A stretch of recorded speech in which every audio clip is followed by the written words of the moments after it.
Hello guys, welcome back to my channel. Thank you very much for joining me. For this series, I'll be doing a paper 3 question. Please note, I am not affiliated with CXC. So when I see questions online, I go search for questions similar to those or I make some adjustments. So it's not the direct question you're going to be seeing, but these are paper 3 type questions. All right. I don't want my page to be flagged by CXC for copyright, and you all know how that goes. So I hope this will be useful to you, and let's get right into it. So the first one says, in the internal angles in degrees in a quadrilateral are 12x plus 15, 17x minus 10, x plus 50, and 15x plus 35. Find the value of x, and this worth 1 mark. So we know that in a quadrilateral, I'm going to put it right here. The total interior angles add up to 360 degrees. All right, guys, and so we have four angles to it. So we have 1, 2, 3, 4.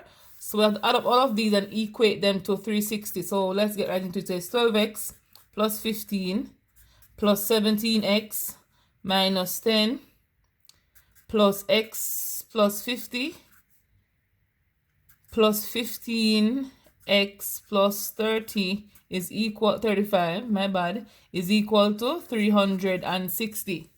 So right here, guys, we are supposed to group like terms. So group 12, group 17, group x, group 15, and that should give you 45x. And when you add the 15, negative 10, 50, and 35, that will give you 90. You can feel free to go ahead and use your calculators as I do this. I'm just going to go through the process. So from here, you find the value of x. So we're going to be subtracting 90 from both sides. Why? Because this is a positive 19. I cancel that. So 45x is equal to 270. You divide by 45 on both sides to find the value of x. So x is equal to 6, and that's your first mark. Okay, I hope this was clear to you. If it's not, leave me a comment and I'll get back to it. The next question comes to us from angles, and this diagram is basically giving us how do I say this now? Two transversal lines, two parallel lines. All right, so I'm going to label them. I think they were labeled. So it shows two straight line PQ. So PQ and RS, and they said the intersecting lines that are parallel to TU. I'm going to name them TU and TV and VW. Alright guys, so let's go. So we need to find the angle of x, and x is right here. But what you can do for this one, guys, let me bring down the paper a little more. Do for this one is basically to separate the parallel line and transversal. So here we have two transversal line and two parallel lines. What I'm going to show you how to do, guys, is to separate them, and you are going to be taking them apart. So I'm going to take PQRS. All right, so PQRS, and I'm going to take, what's this called? TU. I'm going to take TU, and that's the one that turns this way. So that's T and that's U. And at the point here where they meet, we have a 54 here. And at the top part, right, on the other side, which is here, we have the X. Okay, guys? And so from this, we can identify, since as these two lines are parallel lines, identify that between parallel lines, we have Z angles. And so this angle here is equal to this angle. So this angle is 54. This angle up here is also 54. And you can say ALT alternate angles. Okay, the next thing we're gonna do the same thing for y. So we're gonna take the two parallel lines, so that's P and that's Q, that's R and that's S, and the slant line that go in this direction. So here is 115 and here is where y is. Okay, so we're asked to find the value of y, and so we know that these two lines PQ and RS are parallel lines, and so from this we see that these two they form within the same, on the same side of the parallel line. So we can say these two angles are co-interior angles, and co-interior angles add up to 180 degrees. All right, so this angle plus this angle should give you 180.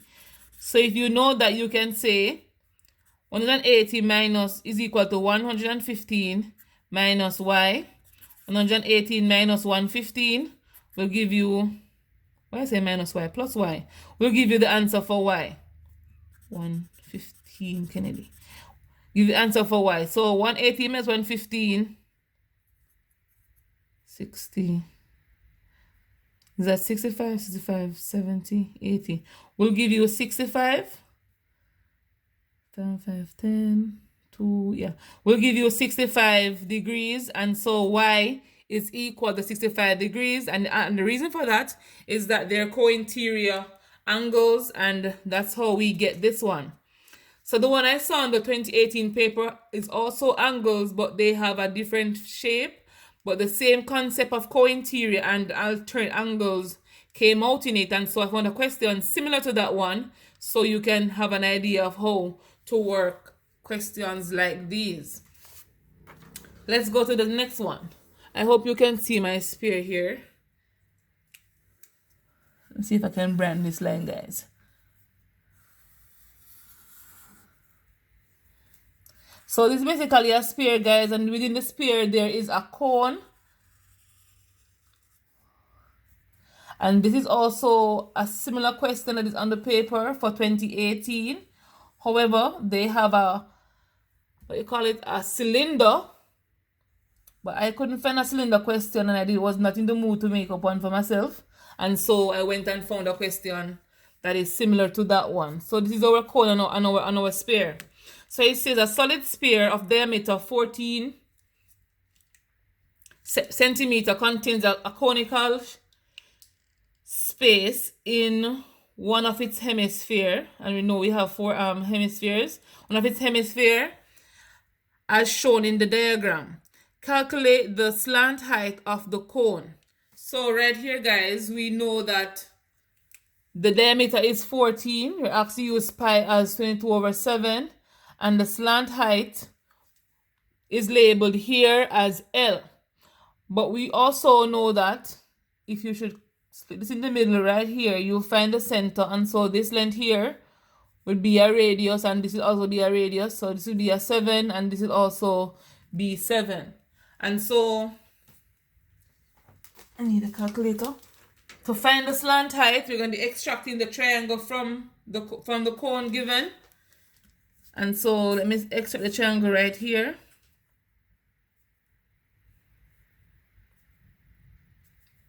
And so that's our L, that's 7 centimeters, and that's 7. So here, guys, to find the length L, which is the slant height, we'll be using Pythagoras Theorem that says the length of the two short sides squared is equal to the length of the long side squared. All right? And so that's basically how we get it. And so 7 squared plus 7 squared is equal to L squared. 7 squared is 49. 7 squared is also 49. And L squared, to find L, you can find the root of both sides. So 2 cancel the square root. So L is equal to the square root of 9, 9, 18, 4, 4, 1, and 1, 9. The square root of 98.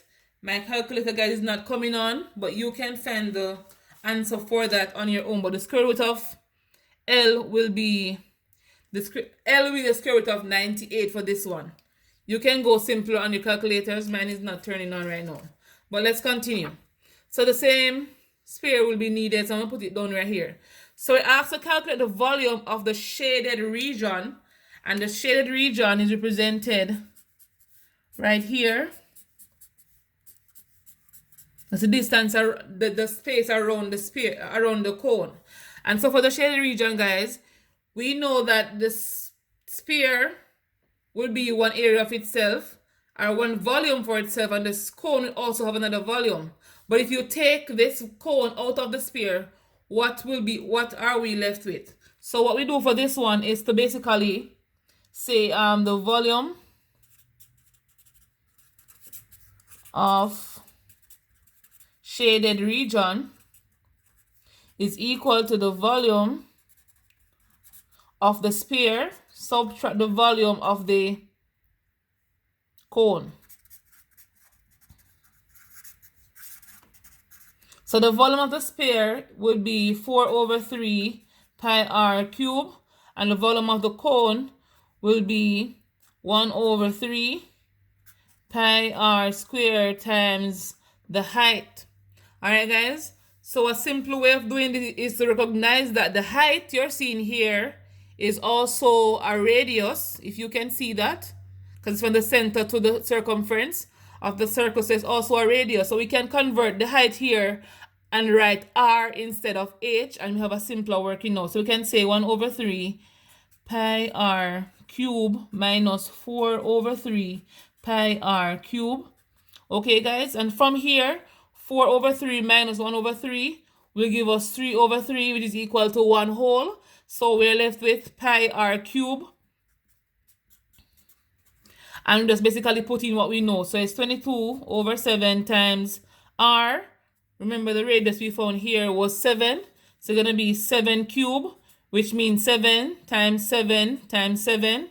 And when you simplify, and you cancel and simplify, you should get 1078 centimeter cube for your answer.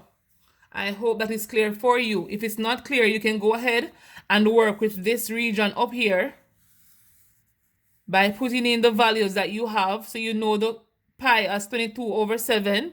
You know r to be the radius, which is going to be 7, because diameter is 14, so it's d divided by 2 to give you that 7. Then you know you multiply them by each other and you basically subtract them. But if you understand this method, you can go ahead and use this one. If not, you put in whatever you know and it should give you the same answer. The next part says we have to evaluate the surface area of the sphere. So basically asking us for the curved surface area here. So for the curved surface area, it's going to be 4 pi r squared, which is equal to 4 times 22 over 7. And the radius is equal to 7, so it is 7 times 7. We can cancel a few things here. 4 times 22 times 7 should give you 616 centimeter square, because we're talking about radius. Alright, I hope this also was useful. So the thing about paper 3, guys, is that you have to know formulas, you have to know how to interpret questions and things like that. So next question asks us the density of the shaded region is 6 grams centimeter cube. Determine its mass in kilometers. Correct to 2 significant figures. All right, so we need to know about mass. So mass is equal to density times volume. Okay, the density given here is 6 grams centimeter cube, and we know the volume that we found earlier was 1078 or 1078 centimeter cube. When you multiply these two, you will be getting 6,468 grams, because the centimeter cube will cancel the centimeter cube here. Because remember, this slash means basically it's dividing. So this grams, you know, convert this to kilogram, as it says in the question, to 2 significant figure. So if you don't remember, you can use a kick him down, says gram, girl, don't commit murder. Basically, a mnemonic to remember the conversion table. So we are at grams. We want to go to kilograms. So it's going to be 1, 2, 3. A movement of 3 from your right to your left, or you can basically divide by 1,000. And every movement you move is a movement of 10. So you divide this by 1,000, or you basically move 1, 2, 3. So it's going to be 6.468 kilograms. But they say two significant figures, and so here we have 4. This is the first one. So if the third one is more, it's 5 or more, you basically add 1 to the one in front. So add 1 to this, you will get 6.5 kg to be your mass. Okay guys, I hope this one was useful to you. I have a few more questions coming up, but the video is getting too long and persons are complaining about the long video. So I'm going to continue the other one in another video. So thank you very much for watching, and stay tuned for part 2 of this video.